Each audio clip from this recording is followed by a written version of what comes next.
Hello and welcome to Dad Got This. We're into the tough questions like, can I make a prime rib holiday style? And what's Rudolph's favorite game to play to sleep over? That second one's easy. Truth or dare?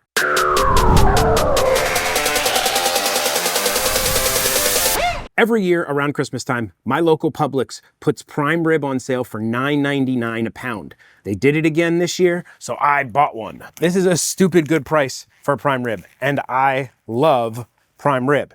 This one, just shy of 7 pounds. They cut the bones off and tie it. I'm not 100% on board with that, but I don't hate it. It does give you some benefits. So one of the benefits is you get to season everywhere. That helps you get a little bit more penetration of seasoning in here. And I guess it's easier for carving later. You don't have to carve the bone off, but I could go either way. Next up, we are gonna salt it. I wanna salt it first before we put our rub on it, so I know exactly how much salt I'm getting, and we're gonna let this sit for like 30 minutes so it dry brines. Big cut of meat can take a good amount of kosher salt. I'm salting these bad boys too. We're gonna set that aside for 30 minutes. Normally on my prime ribs, I like to go with like an herb crust. Today, we are going a little bit different. We are going holiday vibe. Add all of these ingredients to a bowl and give it a good mix. Don't worry, a link to the full recipe is in the description below. Holiday spice mix. Our prime ribs almost done resting, so I'll see you in a few minutes. It's been almost 30 minutes. It is time to set up the wood fire. Grab your pellet hopper and fill it with pellets. I'm using smoke and pecan. They are my favorite for the wood fire. Use whatever pellet you enjoy. But one thing that's not up to you is whether you do the dad shake or not. Grab your pellet hopper and shake it. That is the dad shake. The dad shake either compacts the pellets and makes it burn better, separates the pellets and gives it lots of air and makes it burn better, or does absolutely nothing and just makes me feel like it burns better. I still do it every time. I'm gonna go pop this in the wood fire. We're gonna set it to smoker, 200 degrees Fahrenheit. The way you know if you did this right is you don't see any salt crystals. You'll just see maybe some moisture on the outside, and that's it. If you really want to take this to the next level, do this the night before and just set it uncovered in the fridge the night before. All that moisture will go back into the roast and make it so much better. We are gonna coat this meat nice and high. Get a good amount of this. This should all get used. Okay, I got enough left that I can hit up this rib side. And now you can put your roast back together. Normally I'd use my little quarter sheet pans with the inserts, but all of them are currently being used to dry age some lechon pork belly for Christmas. So I cut the bottom off of one of these very carefully. I like to roast on something elevated so we get good smoke penetration all the way around the meat. If you have one of the XL Pro Connects, go ahead and insert your probe now. Normally I used to do my probe through the center like that, but that kind of puts a hole through all of your prime rib. So I'm gonna try to go down through the top, which will only put one hole. When I cut it, everything will still look nice. At least that's the plan. I forgot this guy. Let me go stick it under there. Because I have the Pro Connect XL, I'm gonna fire up my app. We are gonna change this to a thermometer cook. We're gonna leave it on manual, and then we're gonna pick 118 degrees Fahrenheit.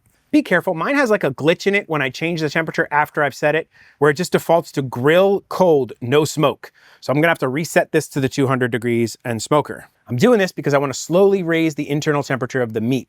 That's gonna keep it juicy, but also not overcook it on the outside. While we're waiting for all that to happen, let's knock out a quick gravy / au jus hybrid. I don't have any homemade bone stock. I also don't have any stock at all.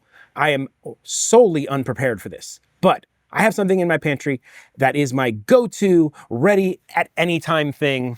This is called beef base. It is basically liquid flavor. This stuff is awesome. Is it gonna be as good as using all that other stuff? No. Will it work? Yes. Start by browning some butter over medium heat. You want a little color here for flavor, but keep an eye on it. Once the butter starts to brown, add a small amount of flour. We're not making a thick roux here, just enough to give the gravy some body.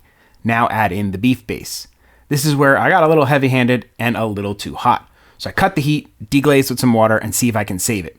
This is why I leave my mistakes in. Most people would cut this out and start over. I'd rather you see it because you're probably gonna do the same thing at some point.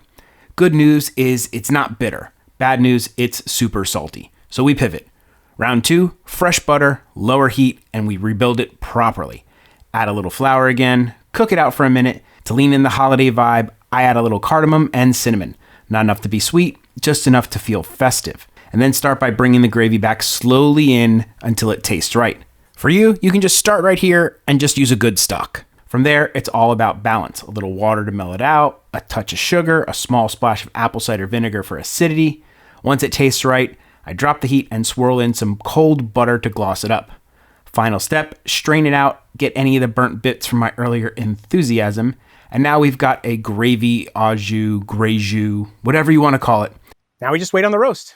We are at 2 hours and 45 minutes, and we are like 1 degree away. Let's go get our roast. No drippings. And now we just set it to broil. And there you go. Looks pretty good. Almost 3 hours, and we're down to the home stretch. We just need to let that fully preheat. Super hot in there. I want to get a fast sear on this. I don't want to ruin all that work we did bringing it up to that nice low, slow temp. Just finished it. I guess I got to pick up another one, but this stuff is amazing. It is liquid beef fat. You can just spray it on things and it will crisp up stuff. It's great for searing steaks, everything. But on here, it is going to give us an awesome crust. It's time. We'll check that in about 5 minutes. Oh, I don't think it needs any more. We're gonna let this rest for about 5 minutes. And there you go. A little bit over 3 hours in total. And we have this. We'll separate the ribs.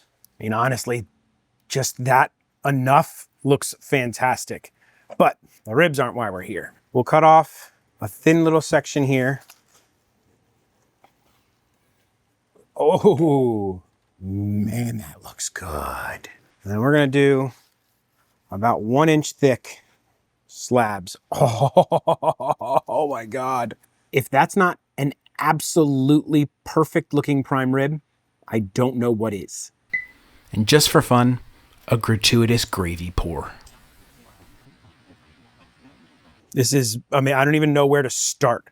Okay, I'm gonna start with these, which I'm going to call prime rib burnt ends. These have all the spices and all the good stuff on them.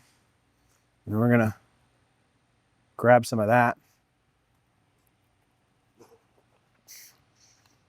It's everything you love about prime rib, but oddly festive. I mean, I could just gnaw on one of those and it would be fine.